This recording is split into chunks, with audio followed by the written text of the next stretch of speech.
Dans les années 80, le Rubik's Cube est devenu ultra populaire à travers le monde. Rubix, la nouvelle marque de Erno Rubik, va donc aller chercher la nouvelle poule aux œufs d'or et achète le droit d'exploitation de plein d'autres puzzles. Parmi eux s'en trouve un qui est différent sous tous les angles du Rubik's Cube, un puzzle qui se fait appeler Rubik's Clock à partir de 1988. Which is the new Rubik's toy. We had the Rubik's Cube and the Rubik's Magic. Now we got the Rubik's Clock. Et on l'appelle tout simplement Clock de nos jours. Contrairement au Rubik's Cube, il n'a pas de couleur et paraît difficile à première vue. Il dispose de 9 aiguilles disposées en 3 sur 3 sur chacune de ses deux faces, et au centre, on remarque 4 pins qui peuvent être positionnés en deux états, haut ou bas. On s'en doute, le but de ce puzzle est de mettre toutes les aiguilles à la même heure, et pour les faire bouger, on se sert des engrenages situés aux 4 coins du puzzle. Et ce qui va déterminer quelles aiguilles bougent, c'est quels pins sont levés. S'ils sont tous levés, toutes les aiguilles bougent en même temps, et s'ils sont tous baissés, seules les aiguilles situées au centre vont tourner.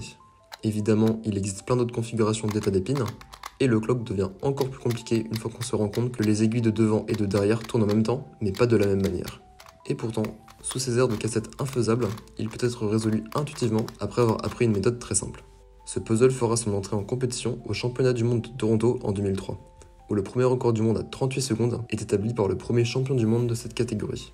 Ça peut paraître lent, et oui, c'est très lent, puisque dès l'année prochaine, la mise en place de la WCA pour organiser plus de compétitions reconnues permet directement de faire passer ce record sous la barre des 10 secondes.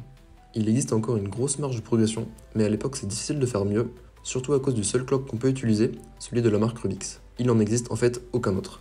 Et pour parler des performances de ce puzzle, il faut s'imaginer un Rubik's Cube des années 80 en encore pire. La qualité du puzzle est tout simplement abominable et est à des années-lumière de quelque chose de potable. Et comme le clock n'est pas une épreuve très populaire au sein des compétitions, très peu de constructeurs veulent se lancer dedans. Le record lui descend petit à petit jusqu'à atteindre 5,27 secondes en 2011. Et d'ailleurs c'est marrant puisque 5,27 c'est mon record personnel au clock que j'ai fait en 2024, seulement 8 mois après avoir appris à résoudre le clock. Ça montre à quel point c'est beaucoup plus facile de progresser de nos jours. D'ailleurs, si tu regardes cette vidéo, il y a de grandes chances que tu ne sois pas encore abonné à la chaîne, donc n'hésite pas à t'abonner pour en rater aucune. Et voilà, après un saut dans le temps, on est maintenant en 2015, et ça fait maintenant plus de 10 ans que l'épreuve existe. Le tout nouveau record du monde de Nathaniel Berg est toujours fait sur un Rubik's. Plus de 3 ans après l'ancien record du monde, on a seulement gagné 2 centièmes de seconde. Est-ce qu'on a donc atteint une limite ? 4 mois plus tard, Nathaniel va montrer le contraire en abaissant le nouveau record de Evan Liu de 4 secondes 80 sous la barre des 4 secondes avec un temps de 3 secondes 73.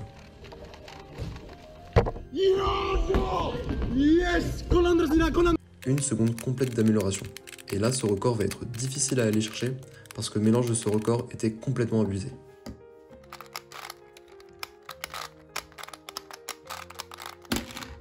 Trois ans plus tard, en 2018, ce sera Yoon Ha-lu qui va réussir à l'abaisser à 3 secondes 40, avant de se le faire reprendre par Swang Min-chi en 2019. Et tout ça nous amène à 2020. Pour beaucoup, c'est l'année Covid.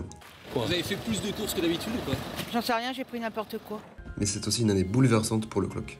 Qui a annoncé et sorti son propre clock avec un système d'alignement magnétique à 208 aimants. Ce puzzle va être tout simplement une révolution. Pour faire comparaison, c'est comme si on passait d'une Fiat Panda d'occasion 350 000 km capot non d'origine sous assistance respiratoire à une Ferrari. Et ça ne va pas manquer. Dès que les compétitions reprennent en 2021, Yoon Ha-lu va abaisser les records du monde à 2 secondes et 87 centièmes. À ce moment-là, ça fait presque 3 ans que Yoon Ha-lu détient tous les records du monde de single et de moyenne, et on se demande bien comment on va pouvoir le détrôner.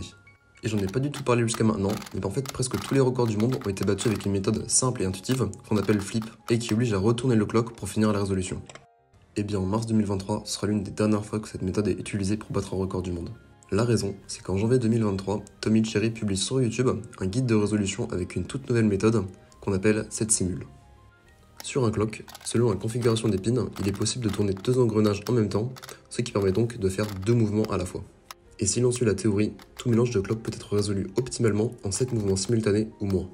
La méthode SetSimul propose donc une solution optimale à chaque fois, en mémorisant une suite de lettres propres à chaque mélange, pour ne pas avoir à retourner le clock. Ce qui se passe en pratique, c'est qu'on analyse la position de certaines aiguilles, on en déduit une séquence de lettres, puis on applique en fonction de cette séquence des mouvements spécifiques à certains moments de la résolution. Résolution donc qui suit toujours le même modèle, mais je vais éviter de trop rentrer dans les détails. En gros, maintenant la résolution a une partie intuitive, mais aussi une partie mémorisation. Seul bémol, il faut réussir à mémoriser la séquence qui permet de connaître les algorithmes à utiliser pendant les 15 secondes d'inspection. Cette séquence est longue de 5 ou 6 lettres, et on la détermine après avoir fait une douzaine d'additions sur l'heure indiquée par les horloges. Il faut donc compter énormément d'entraînement avant de pouvoir utiliser cette méthode, ce qui la rend très compliquée à apprendre. Mais le gros point positif, c'est qu'à présent, on ne perd plus de temps à retourner le clock, et maintenant, chaque solution est optimale. Tout ce qu'il reste à faire, c'est de tourner super vite. Pourtant, en 2023, on verra très peu de records avec cette méthode.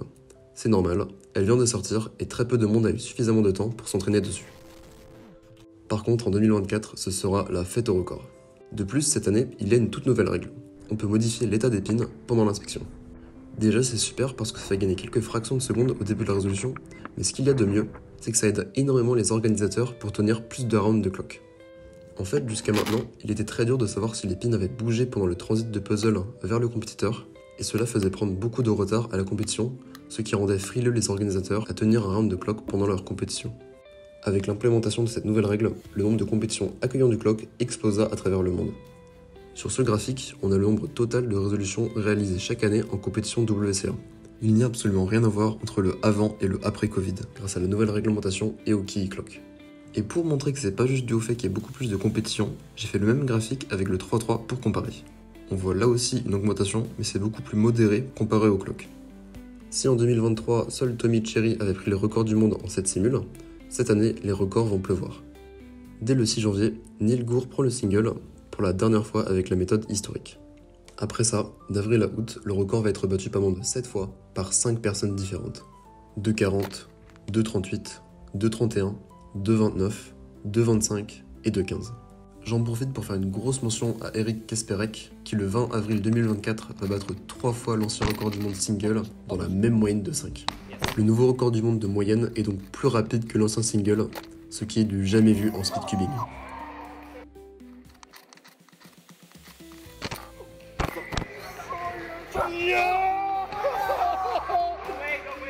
Finalement, le record du monde de moyenne qui tient toujours aujourd'hui sera obtenu par Włodzimir Kapuścianski avec 2 secondes 39 en septembre dernier.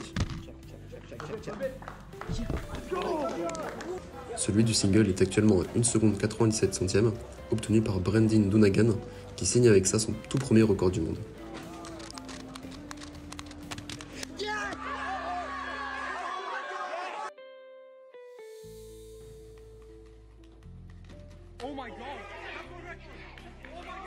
Le clock est une épreuve qui, après plus de 20 ans d'histoire en compétition, a quand même vu l'état de sa scène compétitive être complètement bouleversé en l'espace d'une seule année. Au 1er janvier 2024, Tommy Cherry détenait le record du monde de moyenne à 3 secondes et 50 centièmes. Alors qu'il a amélioré son record personnel au cours de cette année, le descendant à 3 secondes 28, il occupe maintenant seulement la 21e place au rang mondial. Et au cours de l'année 2024, pas moins de 35 personnes avaient battu son record du monde. Ce genre d'événement est très rare dans ce genre de discipline compétitive, et c'est pour ça que je voulais raconter tout ce qui s'était passé récemment. Merci à toi d'avoir suivi cette vidéo jusqu'au bout, on se retrouve très vite pour une prochaine vidéo.